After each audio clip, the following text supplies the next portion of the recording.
우리가 오늘 배울 내용은 정보사회와 윤리 단원이고요. 이 단원에서는 우리가 잊힐 권리와 알 권리 배울 거고, 두 번째, 정보 소유, 개인의 소유물로 인정될 수 있는 것인지 혹은 사회 공동 구성원을 위해서 공유되어야 하는 것인지, 그럼 세 번째, 우리 인간들이 지켜야 된 정보 윤리 원칙은 무엇이 있는지, 그 다음 마지막으로 뉴 미디어란 무엇인지에 대해서 배울 겁니다. 정보사회와 윤리의 내용이 그렇게 많진 않지만 기본적으로 기출이 됐었던, 그리고 요새 특히 좀 강조가 되던 부분들만 핵심으로 뽑아서 공부해 볼 테니까 다시 한번 졸지 말고, 졸리면 세수하고 눈에 물 좀 묻히고 막 스트레칭 좀 하고 그 다음 수업을 듣습니다. 자, 그럼 바로 시작할게요. 오늘날 정보통신 기술의 발달은 우리 인간의 삶을 진짜 많이 바꿔줬죠. SNS라는 소셜 네트워크 서비스를 통해서 나를 마음껏 보여줄 수 있고, 나를 어필할 수 있고, 나를 홍보할 수 있게 됐죠. 여러 가지로 돈을 버는 사람들이 나타났어요. 그리고 나의 의견을 자유롭게 모든 사람들 앞에서 보여줄 수 있고, 내 능력을 정말 전 세계 사람들한테 뽐낼 수 있게 됐죠. 자, 이처럼 정보통신 기술의 발전은 개인의 삶의 질을 향상하는 데 기여하고, 우리 대한민국뿐만 아니라 전 세계에 긍정적인 변화를 가져왔어요. 근데 오직 이뿐일까요? 긍정적인 변화만 우리에게 가져다 줬을까요? 그건 아니겠죠. 분명한 건 정보통신 기술이 발달함에 따라서 우리 인간들에게는 여러 가지 윤리적 문제가 생겨났습니다. 그 윤리적 문제를 지금부터 볼 건데요. 우리 인터넷은 현실 세계가 아닌 가상 공간이죠. 사이버 공간이고, 그러다 보니까 사람을 면대면으로 얼굴을 마주하면서 소통하는 공간이기보다는 인터넷을 통해서 간접적으로 소통하는 생활 공간이에요. 인스타그램이라든지 아니면 블로그라든지 그런 공간에서 나의 신분을, 그러니까 내 본명이나 내가 사는 곳, 나의 나이, 성별을 드러내지 않고 나의 의견을 자유롭게 표현을 할 수가 있어요. 그러다 보니까 사이버 공간에서의 그 나의 자유의 표현, 다른 말로 표현의 자유라고 얘기하죠. 그건 때로는 악의적으로 이용되기도 해요. 그래서 나타나는 문제가 사이버 테러, 폭력이에요. 인터넷에서 진짜가 아닌 가짜 허위 사실을 유포한다든지, 아니면 익명성이라는 그늘에 숨어서 악성 게시물이나 댓글로 다른 사람들의 명예를 훼손한다든지, 그럼으로 인해서 정신적으로, 물질적으로 누군가에게 피해를 준다면 그게 바로 사이버 폭력입니다. 이 사이버 테러 및 폭력은요, 사이버 공간이 갖고 있는 아주 중요한 특징 중에 하나인 익명성이라는 특성 때문에 더 은밀하고 교묘하고, 그리고 더 가혹하게, 더 잔인하게 집단적으로 이루어져서 심각한 문제가 되기도 한대요. 이건 다들 여러분들 잘 알고 있을 거예요. 그 다음 두 번째, 게임. 그 다음에 인터넷 중독. 솔직히 선생님은 여기에 대해서 할 말이 없습니다. 선생님 게임을 많이 하는 건 아니지만 잠시도 스마트폰을 손에서 잘 내려놓지 않게 되는 것 같아요. 스마트폰이랑 좀 멀어지자 해서 책도 좀 더 많이 읽으려고 하고, 가족들이랑 더 대화도 많이 하려고 많이 노력을 했거든요. 근데 이게 습관처럼 내 아침에 눈을 뜨자마자 스마트폰을 찾게 되고, 오늘 어떤 일이 있었지, 확진자가 몇 명 나왔지, 내가 사는 동네에 인터넷을 습관적으로 확인해 보게 되더라고요. 그래서 이게 중독이 아닌가 싶기도 한데, 근데 스마트폰 중독되면 안 돼, 선생님처럼. 여러분도 마찬가지 아니에요? 분명히 내가 살고 있는 현실 세계가 있고, 그리고 인터넷 속에서 만나는 가상 공간이 있는데, 마치 나의 삶의 전부가 스마트폰 안에 인터넷 속의 생활이 전부인 것 마냥 흘러가게 하면 안 된다는 거예요. 근데 이게 심각한 문제예요, 지금 현재. 특히 게임 중독인 경우엔 그 게임 속의 가상 공간과 그 다음에 진짜 현실을 구분하지 못해서 실제로도 그 게임에서의 방법대로 사람을 죽였다든지, 이러한 범죄가 정말 빈번히 나타나고 있어요. 그것도 역시 정보기술 발달에 따른 윤리적 문제 중 심각한 문제 중에 하나겠죠. 그 다음 세 번째, 정보 격차 문제가 발달을 합니다. 요즘 같은 코로나 시대 때 카페나 아니면 음식점 같은 곳을 이용할 경우에, 혹은 어떤 매장에 방문할 경우에, 물론 수기로 나의 그 개인정보를 적는 경우도 있지만 간단하게 QR코드로 입장이 가능한 곳도 있어요. 그런데 그 QR코드에 익숙한 좀 젊은 세대들은 아무렇지도 않게 QR코드를 찍고 들어갈 수 있지만, QR코드를 이용하지 못하는 할머니, 할아버지와 같은 분들은 아예 스마트폰 작동에 대한 정보가 많이 없기 때문에, 그리고 QR코드가 뭔지도 모르시는 분들이 굉장히 많이 계시기 때문에 이런 경우에도 정보 격차 문제가 발생했다라고 볼 수가 있어요. 정보를 이용하거나 QR코드 정보를 이용하거나 그것을 활용하거나 QR코드가 무엇인지 그것을 처리하는 능력 차이 때문에 사회적으로나 혹은 경제적으로나 분명히 격차가 발생할 수도 있다는 거예요.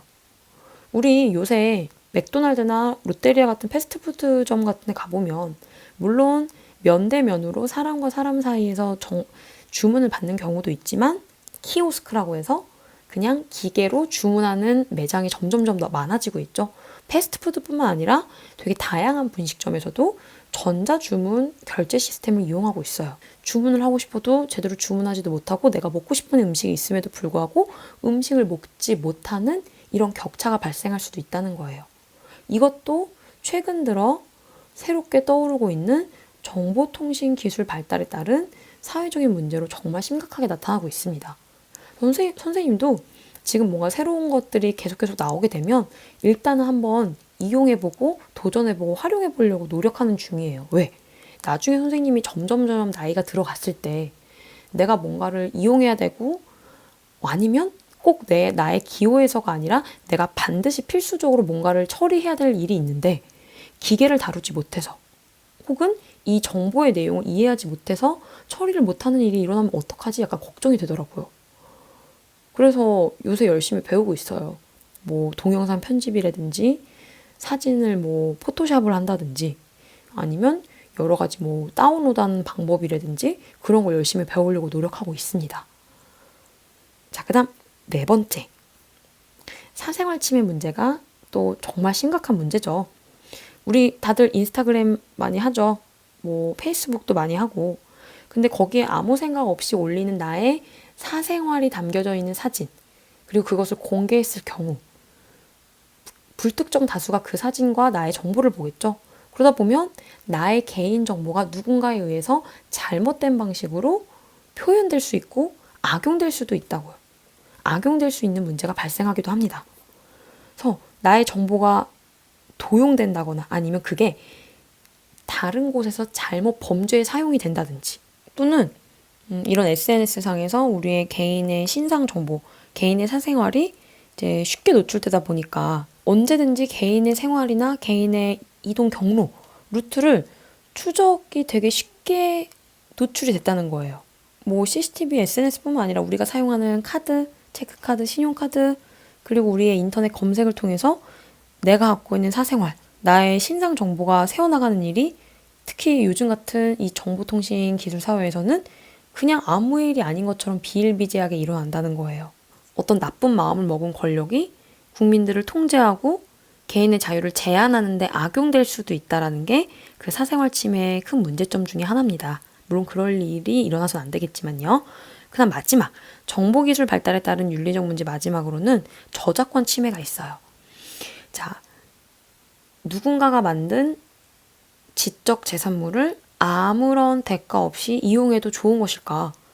그건 올바르지 않은데 그 올바르지 않다라고 하는 근거는 무엇일까?에 대한 내용이 바로 저작권 침해 문제인데요. 지금 선생님이 체크한 4번과 특히 5번 같은 경우에는 우리 수능 그리고 모의고사에서 되게 자주 기출됐던 부분이기 때문에 여기만 따로 빼서 같이 정리해 보도록 할게요.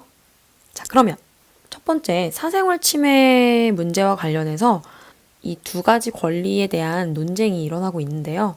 자, 알 권리는 정보 공개 요청권이라고도 얘기를 해요. 그래서 이거는 국민들이 알 권리가 있다 말 그대로. 어떤 부분에 대해서의 알 권리냐? 제일 중요한 것 중에 하나가 범죄자의 신상 같은 거. 그거는 공공의 이익과 안전을 위해서 굉장히 중요한 상황이에요. 그렇기 때문에 필요에 따라 공개될 수도 있어. 정말 악독한 진짜 악질의 성범죄자야. 근데 성범죄자가 우리 바로 위층에 살아. 완전 소름 아니야? 물론 그 나쁜 놈을 잘 관리를 해야겠지만 그런 사람으로부터 나를 미리 보호하고 예방할 수 있게 하기 위해서도 국민들이 범죄자가 어디에 살고 있고 어떤 범죄를 저지른 사람이 내 주변에 살고 있는지 정도는 알아야 되는 거 아니냐. 뿐만 아니라 권력자의 비리나 부패 같은 거 이제 그런 걸 숨기는 걸 방지하기 위해서도 우리 인사청문회 같은 걸 하죠.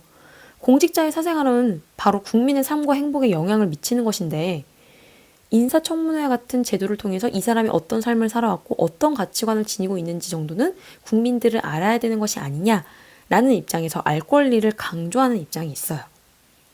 근데 그러니까 알 권리가 정당성을 보장받기 위해서는 진짜 호기심, 단순 호기심 있죠. 우리 윗집 사는 사람이 어떤 직업을, 나이가 몇 살이지? 요번에 인사청문회에 올라오는 저 국회의원이 가족이 몇 명이고 너무 관심 갖고 싶어. 이런 단순 호기심은 안 돼. 오로지 공공의 이익, 우리 사회 발전을, 사회 구성원을 위한 어떤 공익을 위한 목적에서 올바른 방법을 통해서 이루어져야겠죠. 막무가내식이 아니라.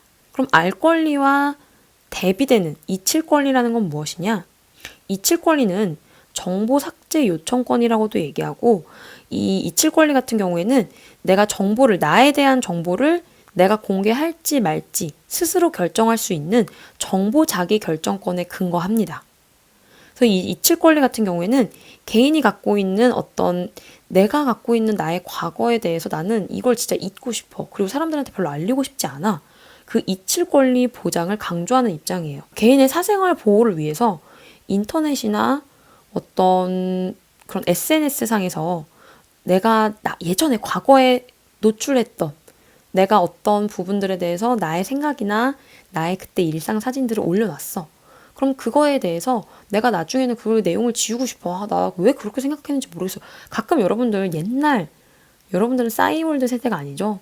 선생님 싸이월드 때 올렸던 막 일기장이랑 사진, 뭐야. 진짜 그 생각하면 밤마다 진짜 하이킥 차요. 너무 부끄러워. 막 지우고 싶은, 내가 왜 이때 울분을 토해가며 이런 일기를 썼지? 여러분들 싸이월드 잘 모르죠? 그러니까 뭐 인스타그램에 내 감정이 섞인 막 글을 막 올려. 뭐 구남친이랑 헤어졌을 때 그 기분을 막 노래에 담아서 막 노래 가사를 구구절절 적고, 뭐야, 너무 창피해. 막 그런 것들 지우고 싶잖아. 막 그런 감정들이 적힌 그 글들을 우리 반 아이들이 본다? 진짜 저 차라리 저 그냥 학교 때려칠게요. 너무 창피할 것 같거든요? 근데 그거를 내 의도와는 상관없이 그게 다 까발려졌어. 우리 반 학급 밴드에 선생님이 10년 전에 구남친이랑 헤어지고 나서 20년 전에 구남친이랑 헤어지고 나서 쓴 글이야. 선생님이 왜 이런 감정을 표현하셨을까?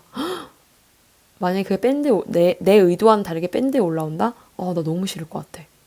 그러면 그런 정보에 대해서 나 저 정보 삭제하고 싶어요. 잊혀지게 하고 싶어. 하면은 그 사람의 사생활과 인격권을 존중해서 지워질 수 있다라는 거지.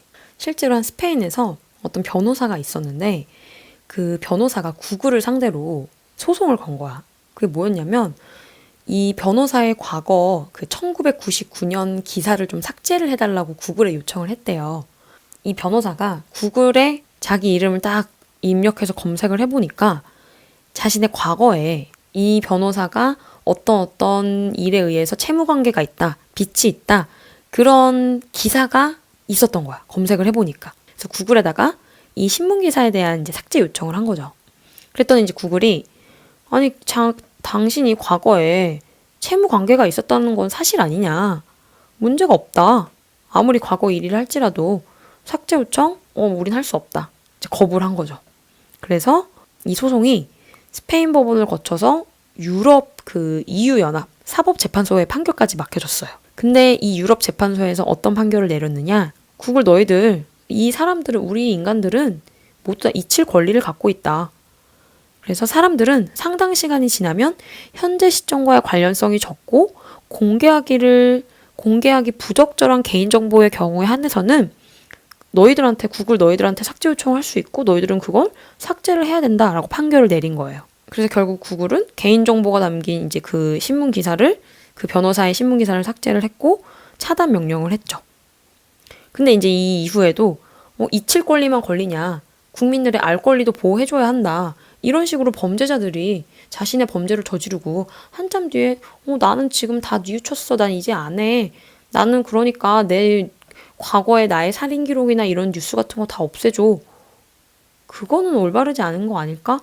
라고 반박하는 알 권리 보장의 입장도 계속 제기되고 있습니다. 그래서 이 이칠 권리 같은 경우에는 특히 개인의 인격, 그러니까 개인이 갖고 있는 사생활 보호권, 자신의 성명권 이런 것들을 특히 더 강조하는 입장에서 이칠 권리도 중요하다라고 얘기를 하고 있는 거죠. 아무리 평범하고 사소한 개인정보로 일지라도 그 정보가 나의 존엄성을 침해를 한다면 그 존엄성 보호를 위해서는 철저히 이칠 권리 역시 보장되어야 된다라고 보는 입장입니다. 자, 여러분들은 이칠 권리와 알 권리 두 권리 가운데 어떤 것이 더 중요하고 인간의 존엄성을 더 보호하는 것이라고 생각하세요? 자, 세 번째, 정보 사유론이랑 정보 공유론의 입장 비교를 한번 해볼게요. 이 파트에서는 우리가 저작권 문제에 대해서 다룰 건데, 저작권이라는 거는 문학 작품이나 예술 작품이나 아니면은 학술지, 우리 논문 같은 거 있죠?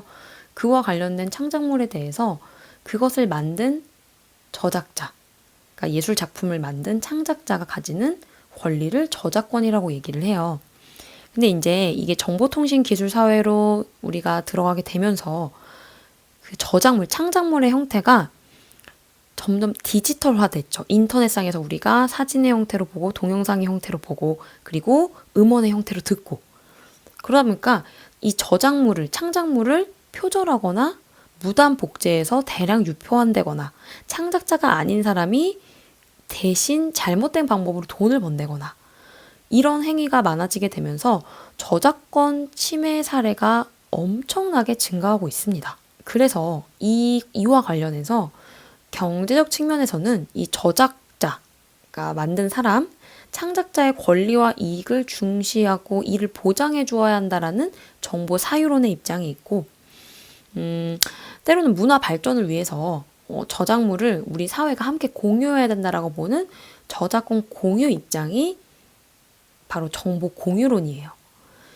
첫 번째 정보 사유론은 카피라이트라고 얘기를 하는데 우리 라이트 발음 right 우리 이게 오른쪽이라고도 하지만 또 다른 뜻으로 권리를 뜻하죠, 영어로. 그래서 이 저작물에 대한 권리를 강조한다고 해서 카피라이트라고 얘기를 하거든요. 그래서 정보 사유론의 입장이에요. 저작권을 보호해야 된다, 정보를 사유화시켜야 된다라고 말하는 사람들의 입장은 저작물에 대한 무단 표절 그리고 복제를 막고 창작자에게 배타적 소유권을 인정해줘야 된다라고 보는 입장이에요.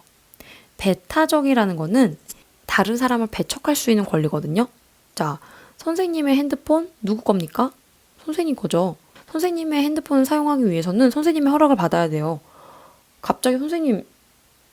갑자기 내가 교탁 위에 핸드폰을 놔뒀는데 아무런 동의 없이 내 핸드폰을 가지고 막 통화를 해. 인터넷을 막 해요. 그러면 제가 되게 황당해 하겠죠. 너 뭔데 내 핸드폰에 손댔어? 왜 내 허락 없이 핸드폰 사용해? 왜 이거 내 거니까. 윤지우 선생님은 윤지우 선생님의 핸드폰에 대한 배타적 소유권을 갖고 있는 거예요. 그럼 마찬가지로 어떤 노래를 만든 사람이 있어. 아니면 어떤 사진을 찍은 사람이 있어. 그러면 그 찍은 사람, 그 노래를 만든 사람, 그 영화를 만든 사람, 그 작품을 만든 사람에게 그 작품에 대한 소유권을 누구도 건드리지 못하게끔 제대로 보장해줘야 된다는 거예요. 배타적 소유권이 바로 그 말이거든요. 그래서 창작자의 권리가 공공성보다 더 중요하다고 보는 입장이죠.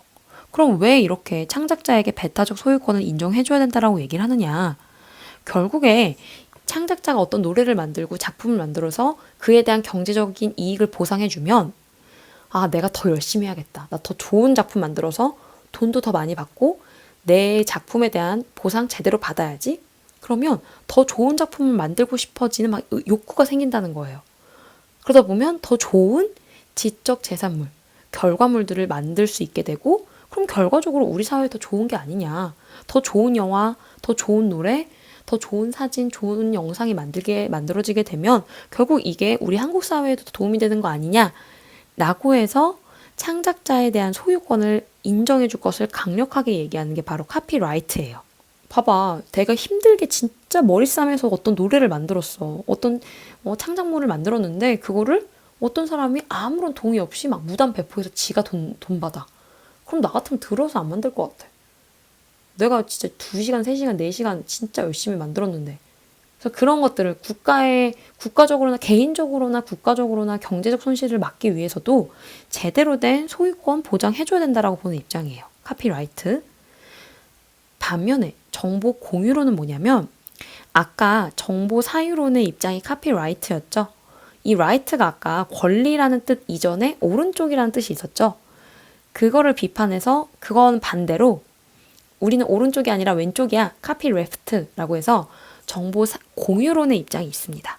그러니까 right의 반대다라고 해서 left를 쓴 거거든요. 왼쪽이란 뜻을. 저작권 공유를 주장하는 사람들은 정보라는 건 어떤 한 개인만이 아니라 넓게 봐서 우리 인류의 공동 자산이다.